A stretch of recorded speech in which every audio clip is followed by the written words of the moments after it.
శ్రీనివాస్ యాదవ్ గారు చెప్పండి, ఈ తెలంగాణలో ఈ సమస్య ఈ ఎక్కడన్నా ఒకటి ఉందేమో కానీ మీడియా మీద ఇంత దాడి చేస్తున్నటువంటి సందర్భం కనపడదు. బట్ ఏపీలో 19 కేసులు ఒక ఎడిటర్ మీద పెట్టడం ఇంతకంటే దుర్మార్గం ఏమైనా ఉంటుంది అసలు? అక్కడ పోలీసులకి వేరే పని లేదు, అచ్చంగా సాక్షిలో వచ్చే వార్తలు చూడటం, ఏదో రకంగా కేసులు పెట్టడం, అయ్యే మాటలు అయ్యే విషయాలు వేరే వాళ్ళు రాసినా వేరే వాళ్ళు మాట్లాడినా పోలీసులు ఏం మాట్లాడరు, ఏం చేయరు. కానీ సాక్షి అనగానే అంత భయపడిపోతున్నారు. మీకేమనిపిస్తోంది? ముందుగా మీకు, అదేవిధంగా ప్యానలిస్టుల వరకు, అదేవిధంగా సాక్షి ప్రేక్షకులకు శుభోదయం. సార్, మీరు దాదాపు 4 దశాబ్దాల పైన జర్నలిజంలో ఉన్నారు. అంటే ప్రజల గొంతుక, అది ఏదన్నా కావచ్చు, అది పాజిటివా నెగిటివ్ అనేది కదా, ప్రజల గొంతుక మాట్లాడుతున్నప్పుడు ఒక పత్రిక రాస్తుంది, అది వినాలి ప్రభుత్వం. పాలకులు ఏం చేయాలి, ప్రజలలో నుంచి డైరెక్ట్ వెళ్ళలేక పత్రికల ద్వారా వివిధ మాధ్యాల ద్వారా వస్తుంది. ఈరోజు మనమే అంటున్నాం మీడియా ఈజ్ 4th ఎస్టేట్ అని. అంటే దాన్ని ఆ విధంగా చూడకుండా వ్యక్తిగతంగా ఒక పేపర్ను కక్ష కట్టి సాధించడం అనేది అది ప్రజాస్వామ్యానికి మచ్చ ఒకటి. రెండో విధంగా ఈరోజు ఎడిటర్ మీద మీరేమైనా నోటీసులు ఇవ్వాలి, వాళ్ళు రిప్లై ఇస్తారు, ద ప్రాసెస్ ఉంది. అంతేగాని డైరెక్ట్ ఎఫ్ఐఆర్ చేసి అరెస్ట్ చేసి, గతంలో మిమ్మల్ని కూడా ఇక్కడ ఏదో నాలాంటి అనలిస్ట్ కూర్చొని మాట్లాడుతున్నప్పుడు ఓ మాట జారుతుంది, దానికి మీరు ఇమ్మీడియట్లీ ఆపుతారు, క్షమాపణ చెప్తారు. అట్లా జరిగినప్పుడు కూడా మీ మీద కేసు పెట్టి మరి జైలుకు పంపించడం జరిగింది. నేనేమంటున్నా అంటే ప్రజాస్వామ్యంలో ఈ దేశంలో రాజ్యాంగం అమలవుతున్నప్పుడు స్పష్టంగా ప్రజల గొంతుగా ఒక పత్రిక మాట్లాడుతుంది కాబట్టి దాన్ని వినే ఓపిక ప్రభుత్వానికి ఉండాలి.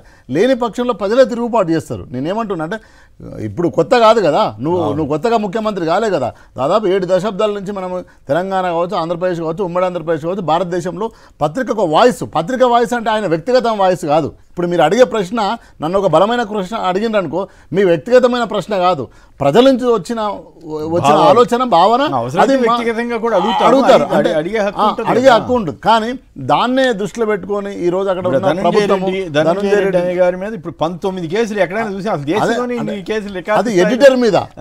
నేనేమంటాను, ఒక ఎడిటర్ మీద మీరు నోటీసులు ఇవ్వాలి, వాళ్ళు రిప్లై ఇస్తారు.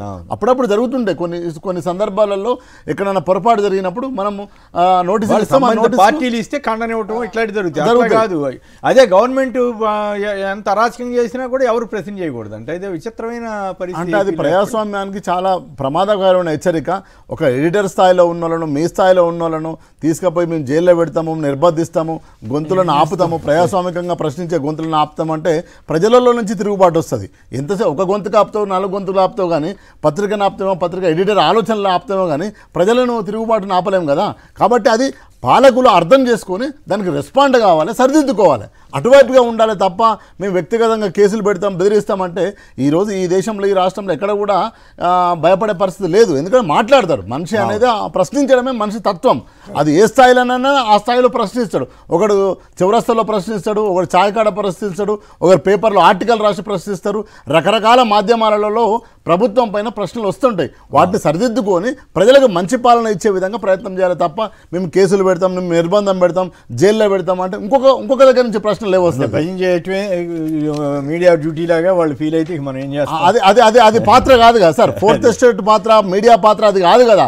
సమస్యలను తీసుకొచ్చి ప్రతిపక్షము బాధ్యతగా ప్రజల వైపు నుంచి మాట్లాడము పత్రికల బాధ్యత. అది ఏ మీడియా అయినా కానీ 4th ఎస్టేట్ అని ఎందుకు అన్నాం? అందు గురించి అన్నాం కదా.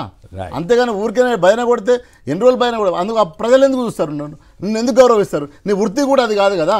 ప్రజల వైపు నుంచి మాట్లాడడం పత్రిక ఒక లక్ష్యం, ప్రజల సమస్యలను ప్రభుత్వానికి తీసుకుపోవడం పత్రిక ఒక లక్ష్యం. ఆ లక్ష్యం వైపు పనిచేస్తున్న వ్యక్తులను, శక్తులను నువ్వు నిర్బంధిస్తా, నేను గొంతు నొక్కుతా, నేను కేసులు పెడతా అంటే పెట్టుకుంటారు. ఎన్నైనా పెట్టుకోమని అంటారు. అల్టిమేట్గా ప్రజలు చూస్తుంటారు కూడా.